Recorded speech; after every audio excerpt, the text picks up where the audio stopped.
It is for us to start our webinar. This is a Pet Care Innovation Prize Startup Series presented by Pet Care Innovation Prize, which is powered by Nestle Purina Pet Care and Pet Age Magazine. Welcome to everyone. On today's call, we have our topic is going to be developing product market fit in the pet care industry. So as an entrepreneur, product market fit, so what you're actually producing and how it fits into the marketplace and how people can interact with it, whether they purchase it or learn about it, are critical things. And we have two successful entrepreneurs that are doing very well. Carina Evans, who's joining us from the United Kingdom, and Kelly Ison. Kelly is joining us, I believe, from Florida. And welcome to both Carina and Kelly. Thanks for being with us. Carina is actually calling from, because she's calling from the UK, we've got a little bit of a delay. And unfortunately, if she has to leave early, that's my fault. We had an issue with converting time, and I gave her the wrong time. So she's actually been patiently waiting for over an hour for all of us. So my thanks and apologies to her. Really quickly, just to kind of set the tone, these sessions are recorded. So we will post on petcareinnovationprize.com probably tomorrow a recording of this webinar, as well as the slides that Kelly and Carina are both okay with us sharing.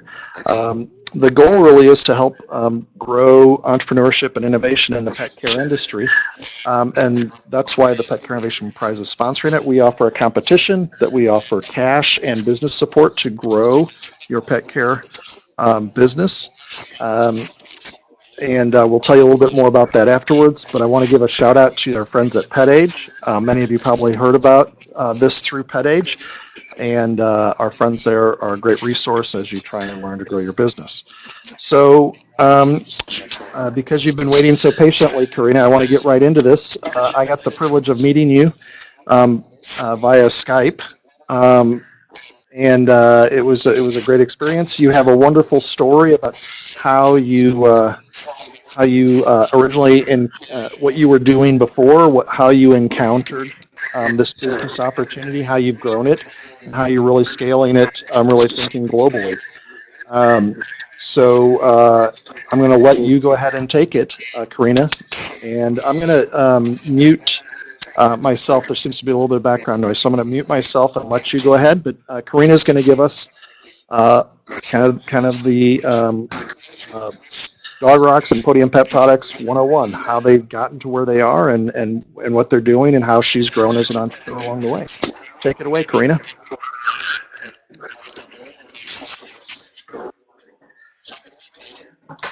Thank you, Dan. Thank you so much. Thank you for having me, and hello, participants. It's a great honour to be speaking to you. So thank you all very much. Yeah, it was as I say, a great surprise to be asked to speak on this webinar, and really simple as to why we're at where we're at, and down to is being open and working really hard, but working that out. Being a busy fool. So we started our product really by default. Sorry, not our product. We started our company really by chance. There was a product that was doing very well in Australia. It is a natural solution for pet urine on the grass, and we knew the person that was supplying it, and we knew the person who was mining the product. It's a natural product from a mine, and we knew it was doing really well in Australia, but we weren't in the pet industry. My goodness, I didn't even know what an invoice was. And we saw an opportunity to take this particular product to the market, and I was heavily pregnant with my first daughter. I had a really nice job managing racers, with good career progression, and my husband just said we ought to get into the pet industry. It's a growing industry, it's a friendly industry, we ought to get into it. And I was like, you're nuts, you're balmy. Anyway, whatever. We took the product on. I remember going to our first wholesaler and he took 144 units, and we were delighted. And I had my first invoice, and I was like, oh shucks, what do I do this?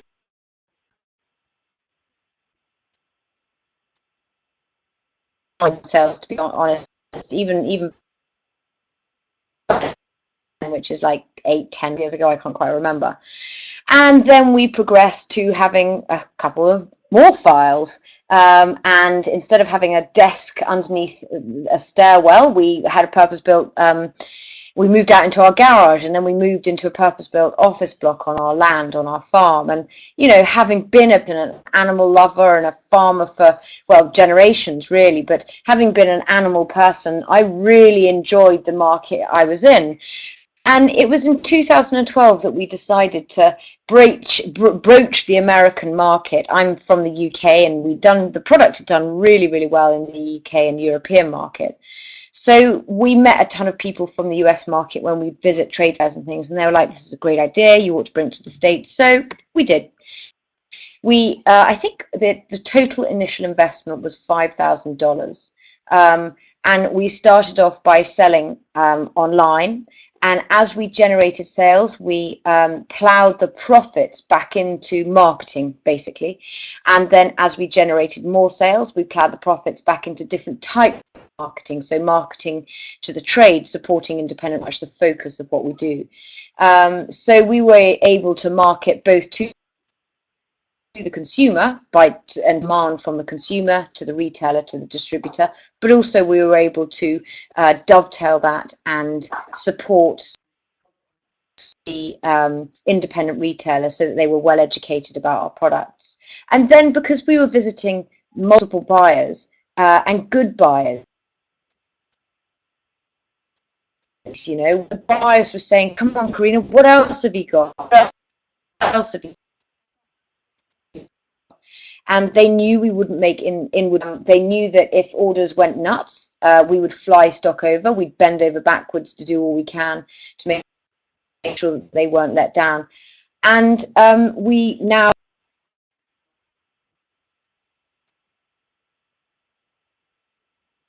and I'm really proud to have a nest egg of a few different products in our basket, including a fantastic range of calming products. Pet Remedy has sales history in the UK and European market, and we identified that as a product that would fit well within our niche of natural solutions. So really that's where and we're very much enjoying the American market and the European market. But we've got there by being, and you'll probably see on the first slide, we've got there by being basic, focused, accountable, clear, and enterprise. Focused in, we work really hard. We try to make sure that all the busyness of every day and all the firefighting doesn't take from the aims that we want to achieve. Accountable, we put our money where our mouth is. If we say we'll give a buyback guarantee, we will. Clear, we try and keep things really, really simple, easier said than done.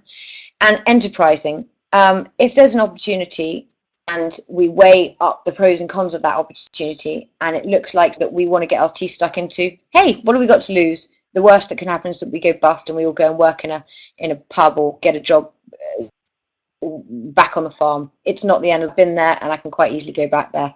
So hard work, being focused, accountable, clear, and enterprising has got us to where we've got to. I mean, I'm paying the bills, I'm educating the kids. It's no great shakes, but the company's doing well, and I'm really proud of where we're at. I have a very good team of people behind me as well. It is a little like a revolving door, but those that stay with me are extremely good and usually stay for a time. I've got one person that's been with me for 12 years, another person that's been with me for 4 or 5 years. They usually leave to have babies if they don't leave within the first 3 to 6 months. But there is a big churn within the first 3 to 6 months. I think that goes down to probably my bad recruiting skills, but I hope I'm getting better. My team try to provide some initial we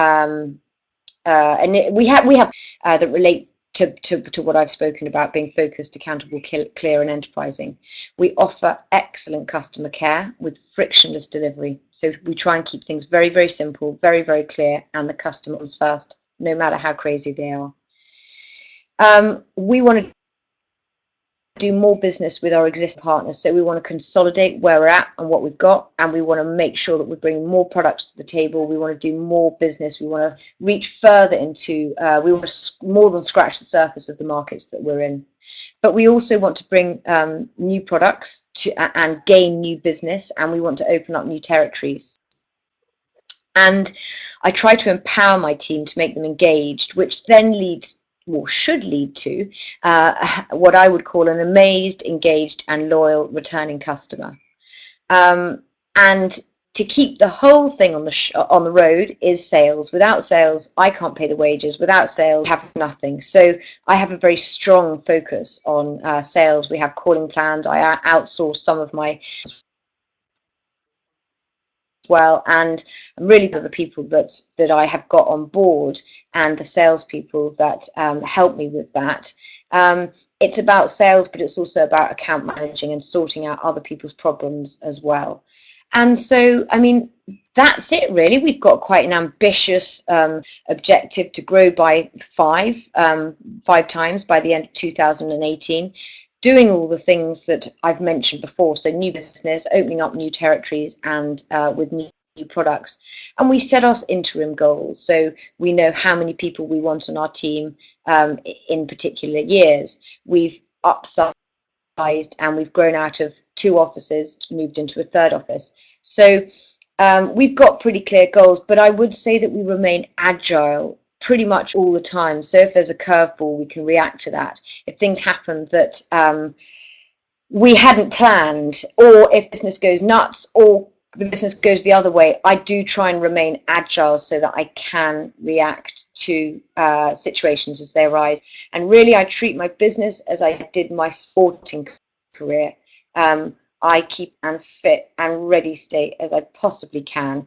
So therefore, if a situation or an opportunity arises, we can easily and quickly adapt to that and make the best of it. In a nutshell.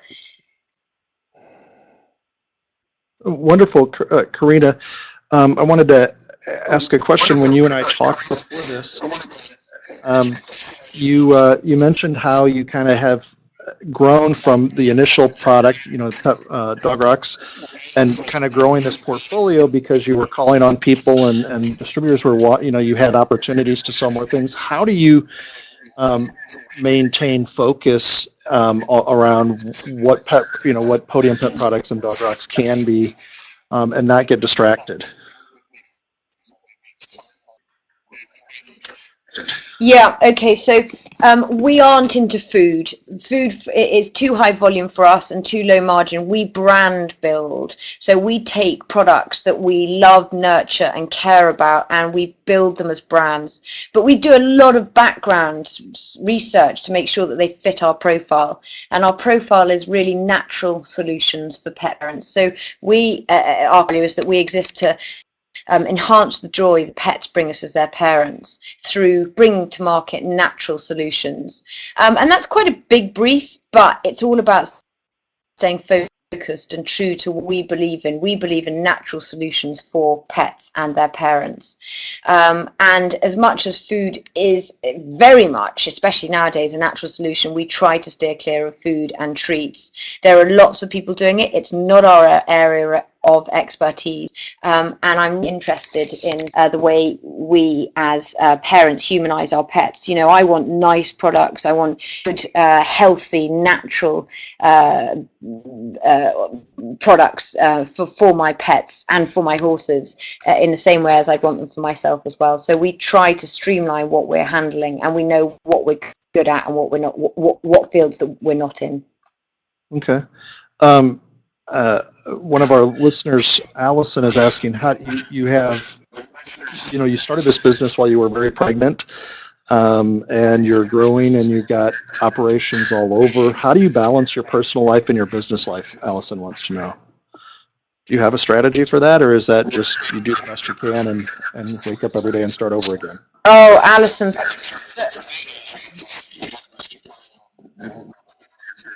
Yeah, Oops. Alison, thanks so much for asking that.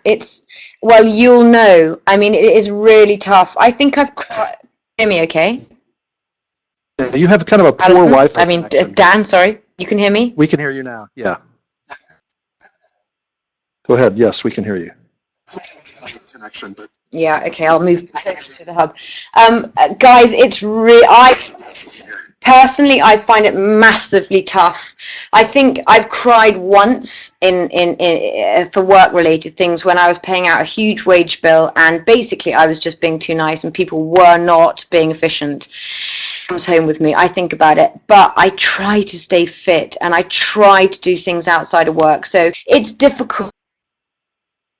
I've got two kids. They've not work. I want to spend time with them. You know, they're outside right now on the slip and slide. It's a boiling hot day in the UK. I'm desperate to be with them, but I know ultimately that A, I can set an example to them, and B, I can pay their school fees. And it is a really, really tough balance. I try to stay fit. I try to stay focused. I try to stay happy, and I try to stay as young as I possibly can. But I don't think there's any answer. Anyone that says, oh, it's a little bit like when people say to you, do your children fight? And someone says, oh, never. Of course they fight.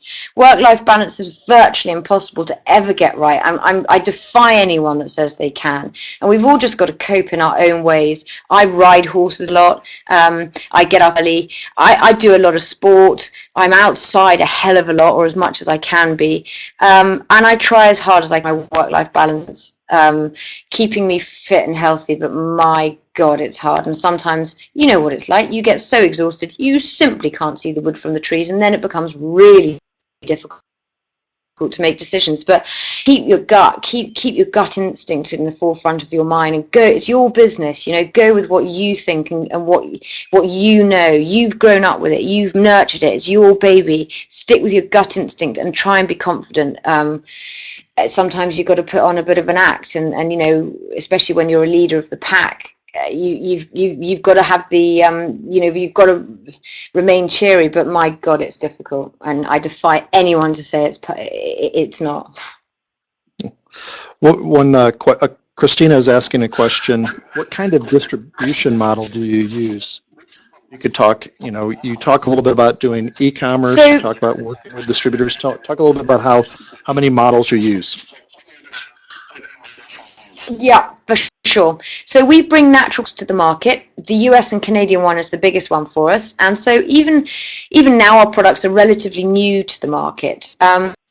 To begin with, we will support, as long as they're bona fide. So we'll support the independent retailer, the bricks and mortar retailer. We'll support the genuine online retailer who's not going to abuse MAP on our products where we possibly can. So we will fulfill orders and we'll lose on that. You know, if we're sending 12 units out here or 3 units out there, we lose on that, but we get our products into the store. We'll support that store with sales sheets, training, regular calls to see how they're getting on. Eventually, those retailers will buy through a distributor. They'll knock on the distributor's door, they'll talk to their reps, have you got this, have you got that, can you bring it in? Then the distributor usually come to us. We meet a lot of distributors at trade shows, and they'll usually come to us and say, okay, Carina, it's time. They'll know about the products already because, as I say, we've met them at trade shows. But to begin with, we will support all channels, and we will lose. As I say, supporting the independent retailer, we'll lose. The biggest problem for us is ensuring that when we are going through distribution, distributors are not selling to online retailers that abuse MAP.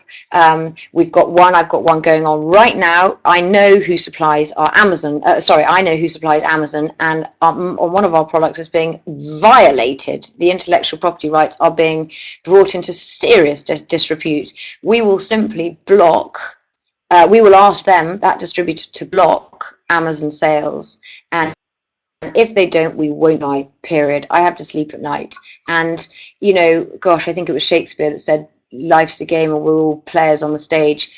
If we lose a distributor because we have to block them from selling to Amazon, so be it. I support Amazon. I love Amazon. I buy everything through Amazon, but they will not support MAP, and if we have to supply distributors who supply them, we'll stop that to support the independent retailer. So to answer your question in a more focused way, we will supply through all channels to get products on the shelves. Once they're on the shelves, we'll nurture those products through with the retailer, and then the retailer will usually then go and ask the distributor for the product. Two quick things, and then I want to get to Kelly and give your voice a rest. Can you just briefly explain MAP, as well as Janelle is asking, does that mean that you would drop ship to retailers, for online retailers, and if so, how did you set that up successfully? Yeah, sure. Okay, I think nowadays dropshipping is becoming easier because of the back ends of websites that you can get plugins to make dropshipping more efficient. Do you know what? Good question. It's one of the things that actually we're not really set up to do, because by the time you've combined the shipping costs, the pick, the pack, the warehousing costs, etc., into it, it just time and time again, it doesn't work for us. I don't mind the one-off times supplying an independent retailer, but just doesn't work for us. And you know, we can't factor in all the costs, the warehousing costs, as I say, the pick, the send costs, and make it worthwhile. So we tend to steer clear of drop shipping. I know it is easier nowadays with the back ends of websites being more efficient and plugins making drop shipping more efficient, but basically no, we don't drop ship. MAP is a really useful tool that we use in the US and Canadian, well, actually not the Canadian market because we're not really allowed to, but we use in the US market, but sadly we're not allowed to use it in the European market. I can't wait for the European market to cop on and realize the benefits of MAP, which I'm sure they will do eventually. MAP is there to protect products online, to protect the intellectual property rights of the products online. So if products are being massively cheaply online, then I'm not sure that these products are bona fide. They could be fakes, is what I say.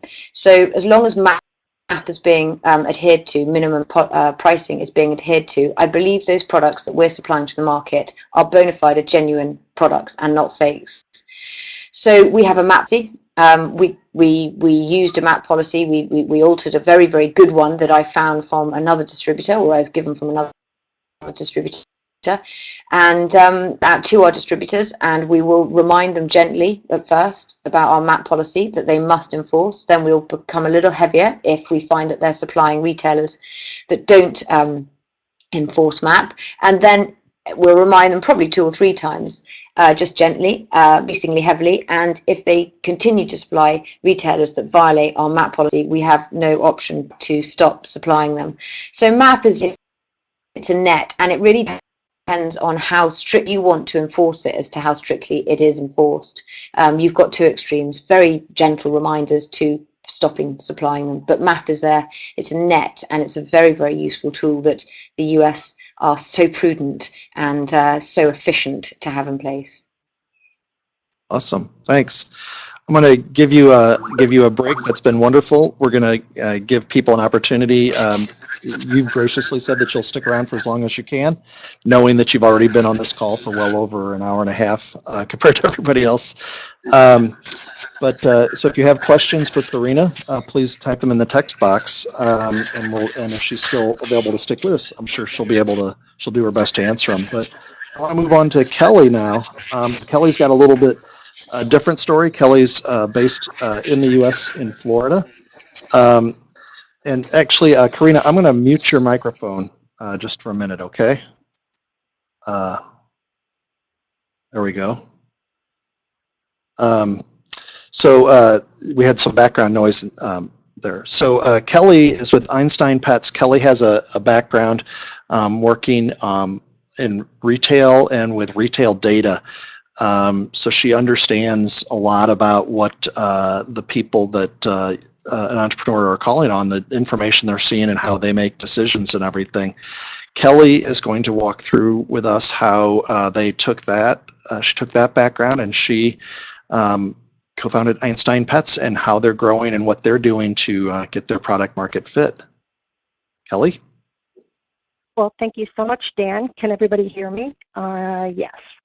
I'd like to say welcome to everybody who decided to join this call today, and I really appreciate you allowing us to speak to you about what we do and how we took it from ground zero to where we are today. So I'll start the presentation. For those that don't know us, we are Einstein Pets. We are the makers of smart products that make dog treating easier. And we're going to go through the slides today to be able to present to you on how we got to where we are, who we are, the homework we had to do to understand what our product serves in the market today. And then we're also going to speak to you about the steps to getting there. I think that's the most important thing that everyone's looking is, like, what's the magic bullet? Well, I can tell you there's no magic bullet. It's all about how you plan, put the plan in place, and most likely you're going to have to tweak as you go forward. And then from there, what's the opportunity? You know, most customers are looking for what's in it for them. And what is it? What does your product serve? What are they going to get from that? And then what's next? Where do you go from there? So let's start the presentation. A little bit about me. I'm the founder and CEO of Einstein Pets. I'm a co-owner to the company with my husband, Robert. We've been in business for 5 years, 12, and our passion are pets and people, and it really is all about pets and people. And we wanted to do this company because she really started this whole project for us. It really was all about her when we adopted her. And we knew that we wanted to do something special for her. So when we established the company in 2012, it really was about how do we make a product that will work for her, be beneficial for her, which is what we're calling today functional treats. And why is it functional? What can we put in it that will be a benefit to everyone? What we talked about earlier, what's in it for me. And so we started the product, and we made a treat that didn't launch until 2013, but we started the company in 2012, as I said earlier, and it took us that long to actually take a product and do some testing, get feedback, understand what the end customer liked, what they didn't like, why did they like it, and it was really important to learn from that. And it was critical at sometimes to understand what they were saying to us, because we may have not liked it because we were so close to the product, but it was important so that we could go back and tweak what we do today and make it better. We're always looking to make it better. And so that's what we did with our product. We started testing it with friends in the snow season, and then we took it into spring. We wanted to see how the dogs would react to the product if we added more chia seed to it, if we lessened the chia seed. Did it hold up during shipping? Those were all the things we thought about when we were planning for our business, but we really had to put it into action. And by doing that, what we did is we took steps to take it and put it in action.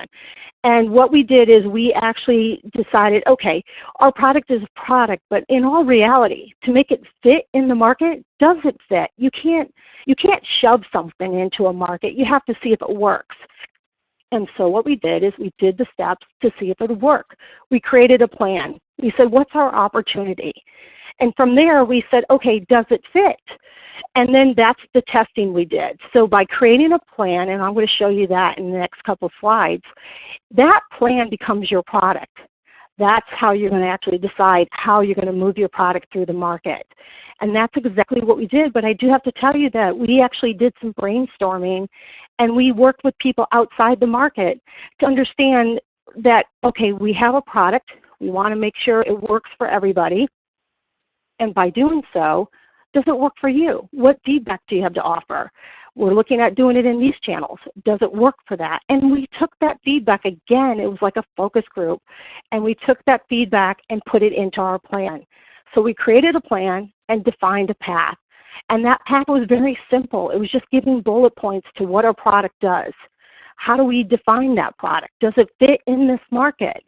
And then ultimately really is a plan that works has to be scalable, repeatable. And we're all about business and processes. So it's really important that what you do is repeatable and you have processes in place. And so for that, what we did is we took everything and said, okay, these are the steps we need to do. What's the opportunity? Does it fit within the market? And from there we said, okay, let's build a plan. So our plan really is a business model. It's not your business plan, it's your business model. And we really use that. And today we still tweak it. We have a couple different business models to help us because as we grow and as the organization grows, we're able to say this is what we need to do. So the opportunity is what's in it for me. And we talk about the opportunity. It's what are the top 3 opportunities for your product? What are you doing? What are you making? Start identifying these and tweaking them as you go. And then what is your unique value proposition of that product? I mean, everybody can walk in the door and say, please buy my treats. I think you'll love them. They'll fit great in your store. We're a local company. But what happens when you start growing and you're no longer considered local? I think my dog said hello to everybody. But what happens when you're no longer, yep, she's very vocal, and you're no longer local to everyone, and you're now in another state that you're not familiar with? What happens then? Why would they buy your product? And so you have to have a value recognition there, and you need to call it out, and this will help you stay on point. As Carina mentioned earlier, be focused. This allows you to be focused. And it's hard to do in the beginning because you want to create that product or you want to buy a product and represent that brand and move it into the market, but you have to have a plan of action to be able to implement. And when you do that, you can start talking about the unfair. Go ahead, Dan. Well, I was just, why don't you finish that thought, and then I have a question for you about this slide. Sure. So, and then when you're doing that, a couple things besides the unique value proposition is you need to talk about what the unfair advantages are to your product being in that market. It could be 1 bullet, it could be 2, but this will help you understand what you might have to, the risk you might have to mitigate to move and maneuver within the market to be able to support your product. So on this slide, I think that kind of building on what you're just saying there, when you say the WIFM, what's in it for me, that's not just what's in it for Kelly or what's in it for the end pet parent, but that's also what's in it for the retailer or all of these other people that you're trying to negotiate this with, right? Because you're saying yes, it is. That point of differentiation is, what's your unfair advantage over somebody else? That's how you get into retailers, or that's how you tell your story and everything about why you are better than what they have right now, right? That is correct. So it's what's in it for them, right? When we talk about me, it's really them. And having this business model will allow you to tell your story. This is what we use to tell our story every day. And as we grow, that story may change slightly because we've added a new product to our lineup or we've added different sizes, but ultimately our story stays the same. We created out of passion and love for our dog, Abby, and we feel that she's part of our family. And so that story remains the same, but it really comes down to what's that opportunity, as you said, Dan, and it's really what's in it for them. Why do they want our product? Ultimately, they can buy trillions of products out there, especially dog treats and cat treats, but why is ours so different? What makes us unique? And if you don't know that, then the customer won't buy your product. You have to understand that to be able to push through and get the no's and get to the yeses. So are you, it looks like you have, your next slide is probably what's different about Einstein Pets, right? That is correct. So on the what's next, and we start talking about all this, is really we started out, as you can see from this slide, we started out with a 5-ounce bag with a label on the bag that we created from our home office. And then we took it from there with our business model and business plan. We don't want to forget all the other pieces that are required to build a business. But if you are trying to move a product, the best way to do it is to have that business model. Brainstorm with people outside the industry, within the industry, act as if they're your focus group. Create the business model that says, okay, we've started with this product. We've done a commercial kitchen. We've built our product. We have contractors that come in every day. And, Carina spoke on it earlier about how she's got a team. Some of you probably are more like us, my husband and I, where we don't have that team. We have indirect people that we hire to do and facilitate work from, but ultimately it's us, and we are the team. So it's really trying to create a balance of what we do, so we prioritize. We actually prioritize what's next for the next 2 weeks, or maybe even a day sometimes, because it's that hectic. So we took it, and how we took it from being the bag that we were in 2016 to the bag that we are today is that we did some research, and we started going to the different independent retail stores. We took the feedback that our customers were telling us. They shared with us. We asked them, tell us why you're not buying more, or why it takes you so long to buy from us. Why aren't you putting us on your shelf at a top level? And what we heard is, it's the packaging. It's the packaging over and over. So we knew we would have to bite that bullet, so to speak, and actually look at how we were going to create a packaging that would sell.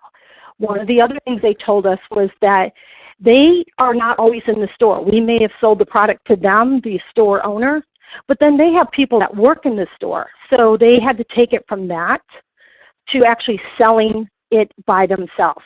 So we believe we created a packaging that can sit on the shelf and sell by itself. It doesn't need anybody to sell it for it. And that's exactly what we've done. And through feedback, we hear that's exactly what we've done. So we did prioritize our number one goal, which was to take it from a 5-ounce.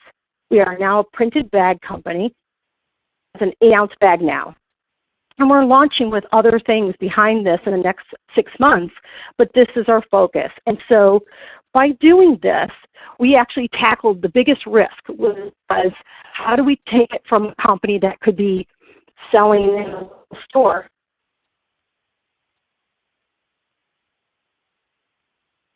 Oop, we lost you there, Big Kelly. voice. Oh, We okay. lost you for just a moment. I was saying that, Could how you do you, sure, can you hear me now? We can. Okay, great. So I was saying, how do you take it from being local to being national? And it really starts with the plan of going from the packaging that we had in 2012 to the new packaging in 2017. And then also, what are the steps to selling in other states? So that was part of our business model, is prioritizing that we would have to license in all the states that we wanted to sell in. And so we were able to take it from that packaging to being in a national store to today we actually have a distributor that sells for us, along with we sell online, wholesale, and through a distributor. And we are global today. So if I can understand, and that's it. When we think about your product market fit, so what I understand is you have a functional ingredient, the chia seed. I understand that you have some unique ways that you manufacture, all right? And so you have a functional treat that offers benefits, health benefits, and then you had to then, because you were doing basically one-to-one sale, that you would talk to the manager or the owner of the shop, and they or the pet parent, and they would understand what was behind Einstein Pets.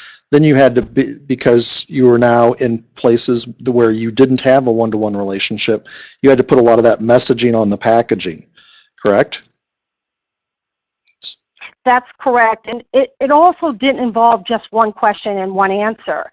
You know, most people don't answer to the question. So it really is asking smart questions to be able to hear what they're saying and why it's not selling and why we had to take it to the packaging. Correct. Right. So like Henry Ford said, if I asked people what they wanted, they would have said a faster horse. They didn't understand what a car was. So you have to ask smart questions in order. That's correct. Talk a little bit more about how did you know when you were ready to, obviously the printed packaging, that was a big investment. How did you know in advance when you needed to do that? You know, was that something that you were building towards, or is that something that you kind of reacted that you realized you had to do it? Or talk about just that as an example of changing packaging. How could you plan for that? Sure, and it absolutely is planning, right? We planned for it. We started realizing in probably late 2015 that it was something we would have to do in 2016. It would be nice to be able to react to it right away, but we knew we'd have to plan for it because of the funds. We are a self-funded company. So in order to do this, we would have to either sell more of our product to bring in money to be able to fund it, or actually work consulting to be able to help pay for some of the packaging. So we knew that was part of the plan, and so we did some self-funding for the packaging. We planned for it, we built it, we said this is the design. We did all of our designs in-house, but then we took it aside for feedback.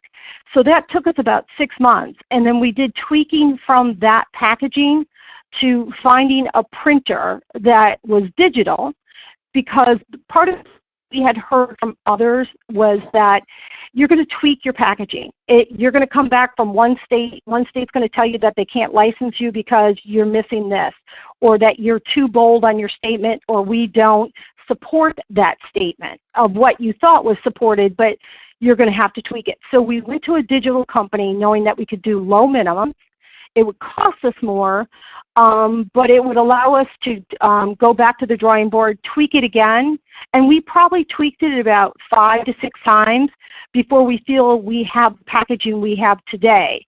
What that means is that you're putting some cost forward to be able to support the packaging and moving forward with your plan, and probably more so than if you actually went to what they call plate printing, which is getting plates made of your actual design and your colors and sticking with that. It costs less, but at the end of the day, the minimums are much higher.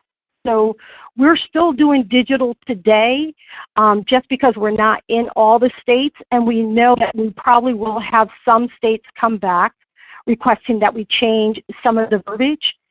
And then also, Dan, one of the call-outs here is I keep talking about states. It's really important that if you're going to sell in these states, that you go to the state, and you can easily Google this, but you have to understand what it means to sell in their state. There's a cost to it, and you have to submit your designs, your packaging, to be able to tell them, this is what I've designed, this is what I plan on selling in your state. And when I say it could be online, or it could be through the independent brick and mortar stores. So can you, one last question about that. Is that because of trademark protection and things like that, or is that a licensing thing for the state, or is that because you're selling food and treats? What is that, why is the state involved at that point? Just that most individuals that are selling pet treats or pet food fail to realize is just because you registered in your state to sell, when you first initialized your company, if you're selling in any other state, you have to set up a licensing with them to be able for any store as well as yourself to sell in their state. And so what we've done is we've waited until we actually were planning on selling in that state to actually then go and submit our packaging. We've already had some packaging in play. That does create a bit of a problem when you've already have the bags printed. They come back and say that, okay, we'll give you 6 months, and then you actually have to change it. And then when you submit this, you have to pay a fee for each of your products, along with sometimes a fee because you're already in the market. You may have to pay $50 just because you've already been in the market and you didn't come to them to get before you got the bags printed. So it's something that is required, and it's part of the licensings and fees that you'll have to. Okay, I want to, Carina, I'm unmuting Carina. We had some background noise from her, but if you're still on, Carina, I was wondering, between you and Kelly, a question was asked earlier about trade shows. Can you talk a little bit about how do you get face-to-face with either buyers, the end consumers, the pet parents, or distributors? How do you do that?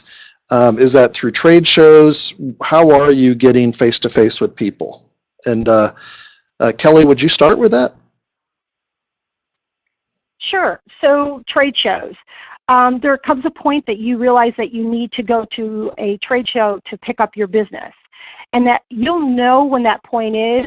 It's when you're selling and you know your product is liked by many because they're reordering from the independent stores. And so the next logical step is to pay it and go to one of the bigger trade shows, which are in the United States, Global or Super Zoo. And so we started at Global in 2016 was our first show. And how we got in front of people, it was doing our own press releases. We created press releases that would get the word out that we were attending the show. You can go find free sites to post your releases. And so we created press releases on our products that we would be attending the show. And then from there, how we got in front of people is that we were picked up by one of the trade magazines that we were going to be at the show.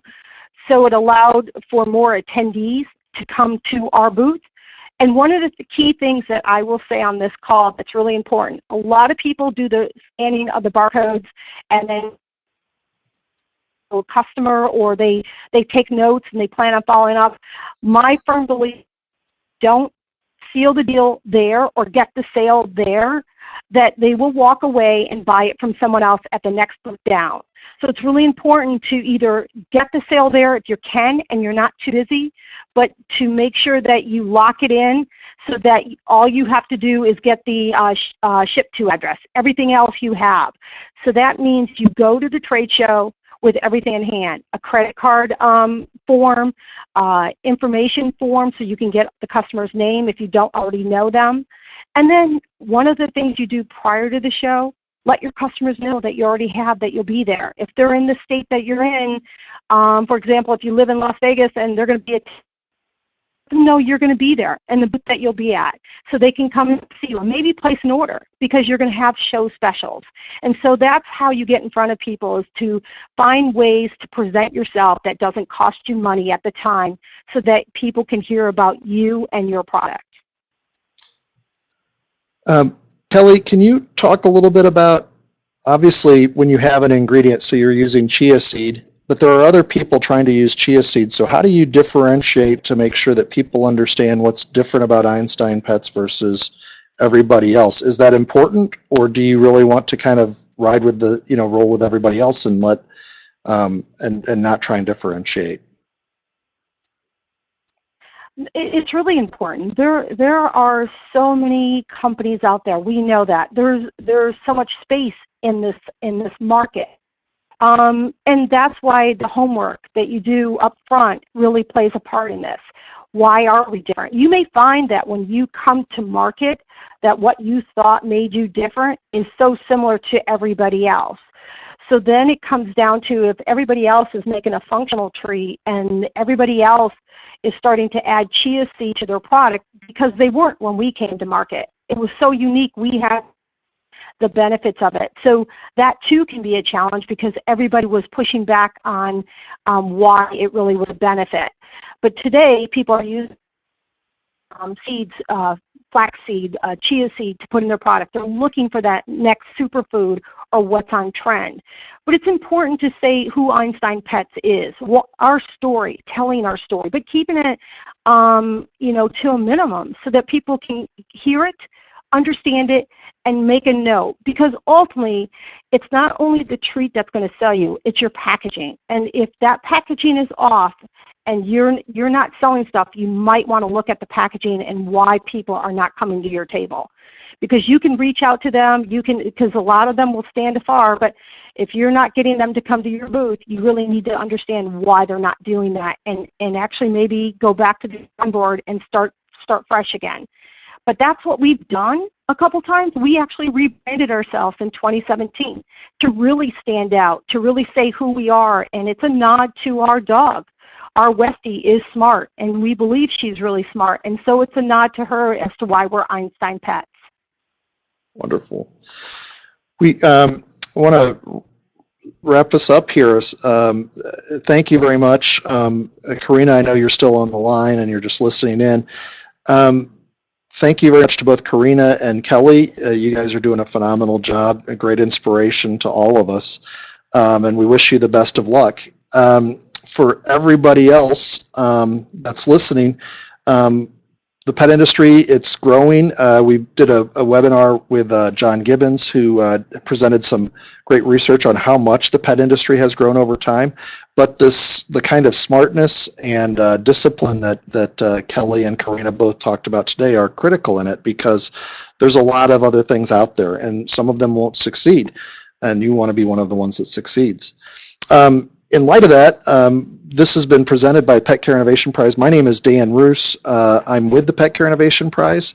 We're at petcareinnovationprize.com. Pet Care Innovation Prize is powered by Nestle Purina and was started really to recognize and help grow early stage pet care companies like the ones that many of you are probably running, and even like what Kelly and Carina are running. We offer a competition that closes on August 4th this year, where we offer some cash, but also access to some experts to learn about growing your business and to get some support on that.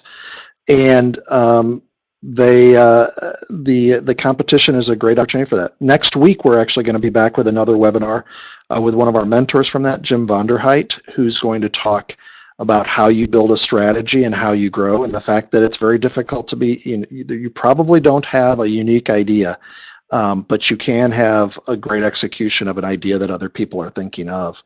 And then we're going to also hear from Hillary Jensen, who was the winner of last year's Pet Care Innovation Prize, and she's going to talk about, she's the founder of Obi, which is a smart bowl an app that allow you to communicate with your dog about their food and your cat. And she's going to talk about how she's done this journey herself. So there's a lot of help out there. We want to help you succeed.